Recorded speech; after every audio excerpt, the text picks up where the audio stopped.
huge. Baron Davis definitely was a huge part. But I think another part that was just as effective was, getting rid of Dale and Cliff and giving me an opportunity to play a little bit more minutes.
Welcome back to The Price of Business. I'm your host, Kevin Price, talking to you about you and your business. Delighted to have Chris Kidd in the house. He's on every week, and this week we've got him on twice in the same day.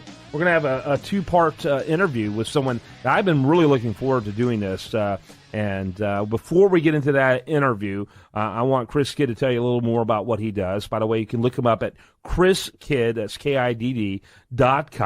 And he's awesome in the field of financial coaching, an author, and I really consider someone kind of a go-to guy. In fact, we were talking about a financial subject just before we got on the air, he's one of my go-to guys, one of my people I like to visit with to find out what's happening on the business and financial front, really on the personal economy side that makes a difference. So love what you do, Chris. Yeah, I'm a big fan of it too. I enjoy. He's a fan of himself. I enjoy. I enjoy helping people, especially with money situations, as far as getting out of debt and how they can handle their finances better to try to eliminate stress that that most families have, and also which is the other aspect. There's the investment side and the entrepreneurship side that I deal with as well, but. Kind of another level that I work on is, athletes, entertainers, business owners, high income individuals who want to learn how to handle their wealth that they've got, especially if it's something that's on a short term type deal. And we've had a couple guys on that we've been able to talk about that. And actually, my guest today is no different. He's actually quite an authority on the subject. Adonal Foyle. He's a former NBA player, and he is actually an author as well as of a financial book. We didn't get a chance to talk as much about as I would have liked to last time, but it's Winning the Money Game: Lessons Learned from the Financial Fouls of Pro Athletes. So we'll talk a little bit about that, and some of the tips that he can offer. Yeah, we're going to make up for that this time, and welcome again to our program. We're glad to have you on. Well, thanks for having me. I missed you guys, so I knew you guys were going to have me back. Hey, again, kind of remind the listener of your story. It's an amazing one. Yeah, I was born in the Caribbean on a very, very small island called St. Vincent and the Grenadines, but the island was called Canawan.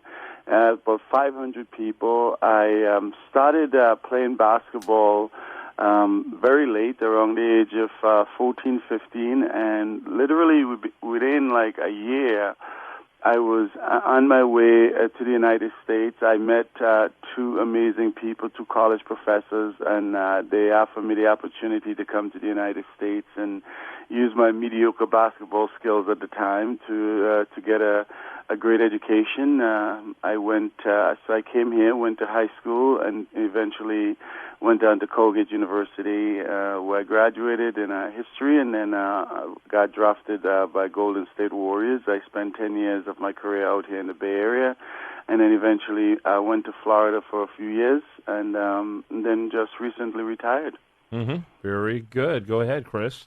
Well, Adonal, when did you start thinking about, playing at the pro level? Because I know initially, when you first came here, you weren't thinking, hey, I'm going to America to be a pro basketball player. All right.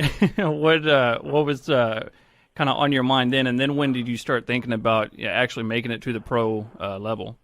I was terrible the first few years of my career, as you can imagine. So the NBA was really not a thought. I mean, for me, really getting an opportunity to go to college and get an education was huge because I was going to be the first person in my family to go on to college. So that was a really big deal for me. During my college career, one of the things that the coach did at Colgate, because we were a very small liberal arts school, he really expanded our schedule and really got me an opportunity to play against some of the big-time competition. And as a result of that and our two appearances in the NCAA tournament, I think around my end of my sophomore, going into my junior year, when I got the call about really that they were interested in me coming out and maybe having a chance to make it into the league as a lottery pick. So we had a family discussion, and we started talking about what that would mean and what I wanted to do, and really start having those kind of conversation. Eventually, I left as a junior, and then I got drafted 8 overall by the Warriors. I came out here, went back to school, finished up my undergraduate at UC Berkeley, and then really graduated from Colgate a few years later. Mm-hmm. Very interesting. Tell us your story in your book and what made you write it. Give us that. Yeah, so one of the things that I did while I was in the league, I wanted to really take on the idea of transition. I wanted to, I think for me, most selfishly, I wanted to talk to guys who had been through the league and really talk to them about, like, what are some of the challenges they face when they retire. So as part of my master's thesis in sports psychology, I basically interviewed 10 retired NBA players and talked to them about what challenges they faced when they left the league. And it was amazing for me because a lot of it was about, loss of relationship, loss of social status. And but one of the things that keep coming up over and over was this financial insecurity that they had. Many of them talked about they wish they'd save more, they wish they'd pay more attention, they wish culturally they had basically respected money in a different way. So I just thought that was a really fascinating thing. And then after that, I put my 256-page thesis down. I said, okay, my academic work is done. And while I went into the league as a director of player development in Orlando, and while I was there doing player development, I really started seeing in a big way some issue regarding players and finance. So I wanted to really attack this, not just from an academic side, but I wanted to look at it from a sociological as well as a psychological perspective. How do players make these decisions? Because these are not decisions. Yes, they lose a lot of money, but to me there is much bigger decision being made in their minds that they're not aware of. So I wanted to really attack this, obviously from a financial perspective, but really looking at it through the lens of sociology and psychology. Yeah, that's interesting. And kind of figuring out why they have the problems rather than what the problems merely are. Indeed, right? Because, it's so easy for us sometimes to say, if I had this, I would just do this. And sometimes we miss, like, some of the challenges these guys have. So, what I say, all the time to people is that if you're an athlete and you come from an inner city or you come from a very negative background in terms of what you've been exposed to, and you have an entourage, if you just view the entourage as a negative thing, then you miss what that entourage may mean to that player. So for that player, that entourage may mean that's the person that gave them a pair of shoes when they were growing up. That's the person that protected them. That's the person that is basically akin to the family.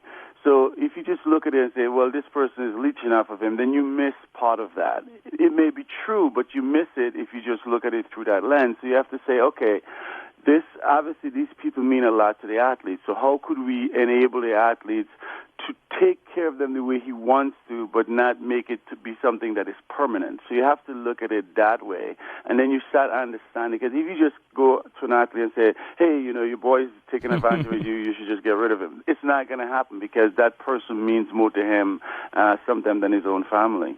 Mm-hmm. That's a great point. That's something that people really don't think about. It. They just look at it like, hey, you got all these guys, following you around that you got on a payroll, and they're just mooching off of you. That's stupid. You're just throwing money away. And like you said, it's the psychological part of it more so than just the financial side. How did you? I guess what are a couple other things that you noticed that mistakes that are being made and stuff that can be corrected? Well, one of the biggest one is just really getting involved. I mean, almost every situation I looked at is really about somebody else taking advantage of the athlete, because the athlete is not paying attention. He's on the road, he's doing all this stuff, and he doesn't have the resources to really figure out how to audit people that is around him. And I think that becomes one of the biggest problems. So I wanted to have, really teach these guys about how to approach, building a team, how they look at the team, and structurally really trying to help them to figure out the next step. So really getting involved and really learning, it's about really just trying to say, okay, I don't know everything that I need to know, but a good financial person should be able to teach me that by the end of my career, I may not be able to know everything, but hopefully I'll be able to ask the right question. Got to take a break on that. Adonal Foyle, he's our guest with Chris Kidd and me. We're going to have more of him right after this on The Price of Business.